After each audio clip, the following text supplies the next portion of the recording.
monsieur, bonjour, très heureux de vous retrouver pour ce journal des correspondants. Cette semaine, nous serons au Gabon, au Cameroun, en Centrafrique, au Congo et au Burkina Faso. Merci d'être avec nous pour cette randonnée. Direction le Gabon où, grâce aux efforts du gouvernement en matière de préservation de l'environnement, le pays bénéficie d'un don de 17 millions de dollars de la part de la Norvège.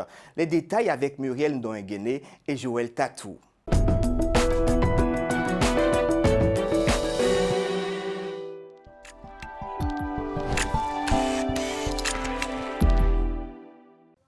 17 millions de dollars américains, c'est le montant du premier paiement que va recevoir le Gabon.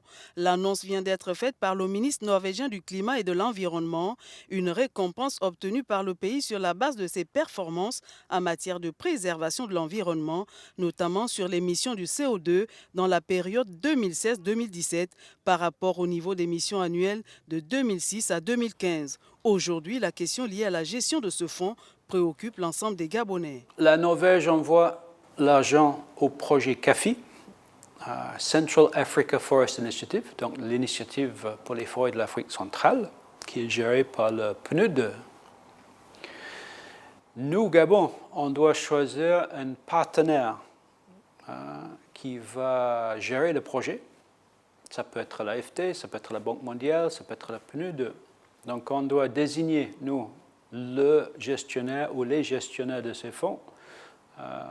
On approuve un document de projet et l'argent arrive au Gabon. Accord historique signé en 2019 avec l'initiative pour la forêt d'Afrique centrale, CAFI, à hauteur de 150 millions de dollars américains sur 10 ans. Seulement, d'aucuns affichent un brin de scepticisme sur ce partenariat et redoutent des ambitions cachées que pourrait avoir la Norvège en matière de la gestion de nos forêts. Nous savons qu'il y a cette volonté manifeste des autorités gabonaises de développer un marché carbone au Gabon avec l'appui de la Norvège via l'initiative des forêts d'Afrique centrale qui est CAFI. Nous ne sommes pas contre le principe, mais nous souhaitons que les bénéfices tirés soient profitables également pour les populations gabonaises tributaires des forêts, pour la société civile gabonaise engagée dans la conservation.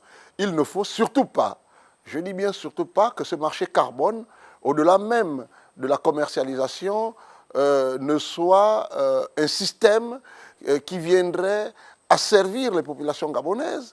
Pour le gouvernement gabonais, les clauses du contrat sont bien définies. La Norvège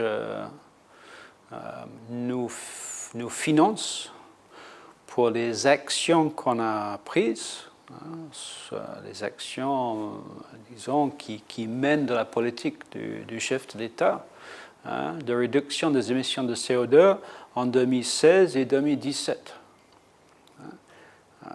Nous avons l'option de vendre des réductions effectuées en 2018, 19, 20 jusqu'en 2025. C'est une option, ce n'était pas une obligation. Donc, ils se sont engagés d'acheter si nous en souhaitons. Il n'y a aucune obligation. Et ils nous payent pour les actions qu'on a faites dans le passé. Donc, ils n'ont aucune mainmise sur ce qu'on va faire dans l'avenir. Premier pays africain à recevoir un paiement du genre normal de l'avis de nombre d'observateurs, sachant que le Gabon a depuis 20 ans préservé une grande partie de sa forêt tropicale vierge en créant 13 parcs nationaux et un modèle économique forestier crédible basé sur une gestion durable des forêts. C'est un déplacement diplomatique qu'a effectué ce mercredi le ministre des Finances du Cameroun, Louis-Paul Motazé, en Centrafrique. Porteur d'un message du président Paul Biya, il a été reçu ce mercredi par le chef d'État centrafricain Faustin Archange Touadéra. Une rencontre qui démontre des bonnes relations qui lient les deux nations. Chimène Baleba et Cyril Nguidjoy.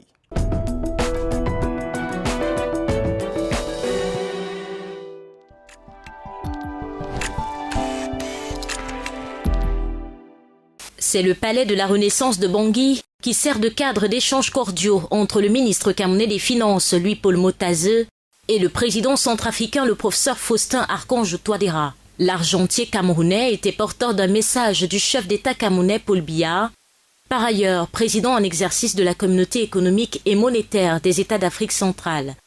J'ai eu le grand plaisir d'être reçu par le président Touadéra et je lui ai transmis le message du président Biya.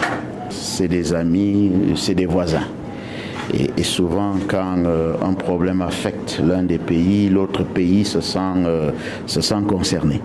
Yaoundé et Bangui entretiennent d'excellentes relations marquées par des discussions régulières entre les deux chefs d'État. Cette audience marque la première étape d'une tournée du ministre camerounais des Finances en Afrique centrale. Après Bangui, Louis-Paul Motazeux, envoyé spécial du chef d'État camerounais, s'est également rendu à Brazzaville. Après la Centrafrique, le ministre camerounais des Finances s'est rendu au Congo-Brazzaville où il a été reçu aussi par le président Denis Sassou Nguesso. Une audience qui lui a permis de remettre une lettre du président Paul Biya au président congolais. Reportage.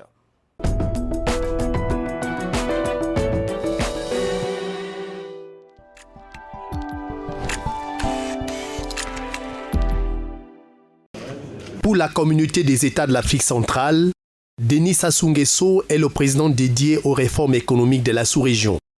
Paul Biya met donc en mission son ministre des Finances lui remettre ce message écrit portant sur le fonctionnement des activités de la CEMAC. Le président Sassou a abordé les questions relatives à la CEMAC, au déploiement de la CEMAC, à la stratégie de relance des activités de la CEMAC. Donc là également, il nous a donné un certain nombre d'idées, un certain nombre d'orientations que nous allons effectivement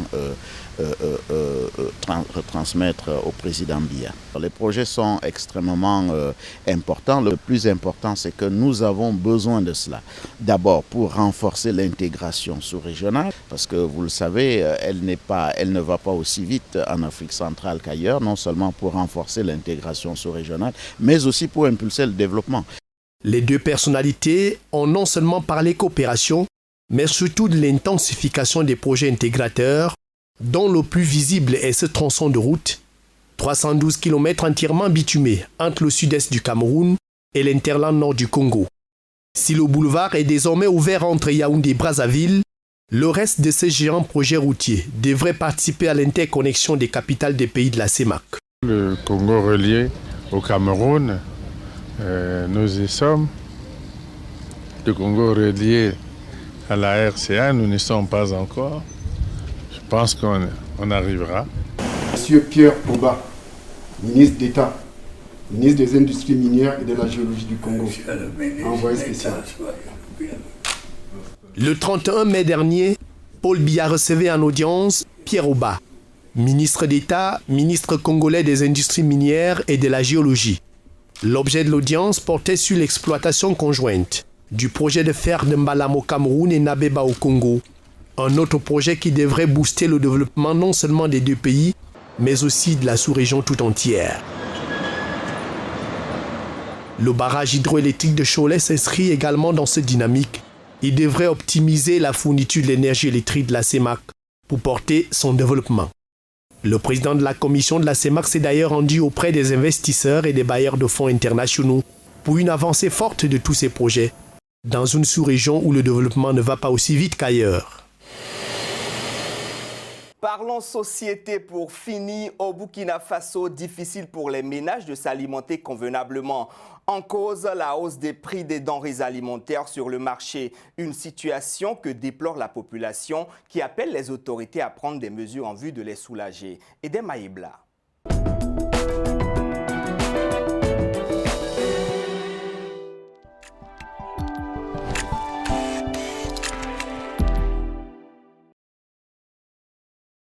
S'il y a un problème qui suscite de l'inquiétude actuellement au sein de la population burkinabé, c'est la hausse des prix des denrées alimentaires. Ces aliments de base deviennent de plus en plus chers et râpent à moments sur le marché. C'est cher. Parce que la pluie ne tombe pas beaucoup. Les choses ne quittent pas ailleurs venir. Le 25 là, c'est très petit. C'est 50-50. Le 25 là, c'est devenu 50. Comment on va faire? Chou. Comme ça là, c'est 150. On paye ça 50 francs seulement. Maintenant, c'est devenu 150. Quand les clients viennent, tu les présentes le prix, ils disent que c'est trop, donc ils partent. Ils ne payent plus. Les prix sont augmentés parce que les frontières sont fermées. Les produits ne viennent plus comme avant. Avant, là, on payait les choses, là, c'était moins cher. Le temps de Corona est venu là. Tout est devenu cher, la ville est devenue compliquée à Ouaga. On ne peut même pas payer les choses. Il faut que le gouvernement là ouvre les frontières, sinon ça ne peut pas nous arranger. Les choses là ne viennent pas. Ça ne nous sort pas, ça ne vient pas. Surtout les choses qui viennent chez nous ici là, ça ne vient même plus. Avec le maintien de la fermeture des frontières terrestres liées au Covid-19, le prix du maïs aussi a augmenté. Les ménages ont un faible recours au marché, une situation qui s'est liée à la pluviométrie qui s'est singularisée cette année. La saison là, c'était pas bon. Avant le maïs, le premier était venu à 500, la récolte. Donc maintenant le maïs là, était à 650 quand on vend. Le maïs ça part à l'intérieur beaucoup. Donc tu payes beaucoup, le transport est cher. Donc c'est ça que le prix a augmenté. Même jusqu'à les poissons, tout, les tomates, ça a augmenté, tout. Ce n'est pas maïs seulement. Donc on peut dire que les premières nécessités, tout s'est augmenté. Donc sur le plan national, on ne comprend rien. Il faut que le gouvernement fasse tout possible pour chercher à ouvrir les frontières. La cherté de la vie au Burkina Faso devient un phénomène préoccupant. Face aux besoins vitaux, que des cris d'alarme en direction des autorités publiques. Espérons que les mesures idoines seront prises pour l'amélioration des conditions de vie de la population.